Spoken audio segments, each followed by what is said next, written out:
సునాదస్వరము July 20. మీరు బ్రతుకున్నట్లు నా ఆత్మను మీలో ఉంచి మీ దేశములో మిమ్మును నివసింపజేస్తును. హెజ్కేలు గ్రంథము 37వ అధ్యాయము 14వ వచనం.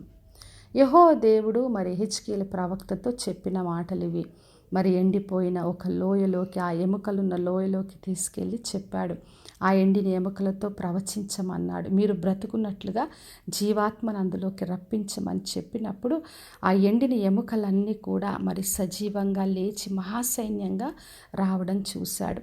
మరి మన దేవుడు ఎండిపోయిన స్థితిని జీవింపచేసే దేవుడు. మరి బ్రతుకున్నట్లుగా తన ఆత్మను ఉంచి మనల్ని నివసింపచేస్తాడు.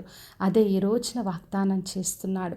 మరి ఎండిపోయిన పరిస్థితులైన ఆశలన్నీ విఫలమయ్యాయి, ఇంకా నశించిపోతున్నాం, ఏది కూడా లాభం లేదు, ఇంకా ఏది మార్చబడదు అనుకున్న ఎటువంటి పరిస్థితులైనా కూడా దేవుడు మరి సమాధులను తెరిచి బ్రతుకున్నట్లుగా తన ఆత్మ నుంచి గొప్ప కార్యాలు చేస్తాడు. అప్పుడు దేవుడు గొప్ప దేవుడు, ఆయన మాట ఇచ్చి నెరవేర్చే దేవుడని ప్రజలందరూ తెలుసుకునేలాగున దేవుడు మరి మన జీవితంలో ఆ కార్యమును జరిగిస్తాడు. మరి రోమీలకు రాసిన పత్రిక 8వ అధ్యాయం 11వ వచనం రాయబడింది. మరి మృతులో నుండి క్రీస్తును లేపిన ఆత్మ మీలో నివసించినప్పుడు చావునకు లోనై ఉన్న శరీరమును తన ఆత్మ ద్వారా జీవింపచేస్తాడని చెప్పాడు. మరి ఏ విధంగా అయితే యేసుక్రీస్తును మృతుల్లో నుండి మరి సజీవంగా లేపనెత్తాడో అదేవిధంగా మన శరీరమును దేవుడు తన ఆత్మ ద్వారా జీవింపచేస్తాడు. ఆయన బిడ్డలుగా మనము జీవించడానికి ప్రభు కృపనిస్తాడు. అందుకనే మనము తన ఆత్మ చేతికి అప్పగించుకున్నప్పుడు మనం బ్రతుకున్నట్లుగా దేవుడు మనల్ని సజీవులుగా నిలబెడతాడు.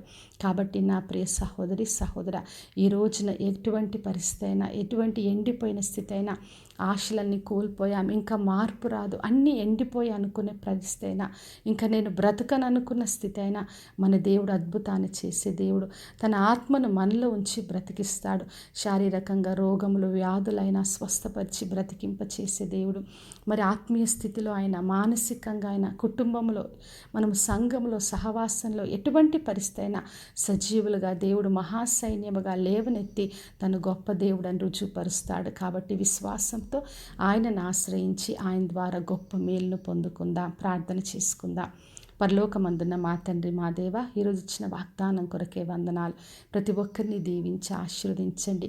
మీ ఆత్మచేత అందరూ బ్రతుకులాగున తండ్రి, ప్రతి ఒక్కరిని లేవనెత్తి మీరు గొప్ప దేవుడని తండ్రి తెలుసుకొనిలాగున మీరే కృపను దయచేయమని యేసు నామములో అడిగి వేడుకొంచున్నాను తండ్రి, ఆమెన్.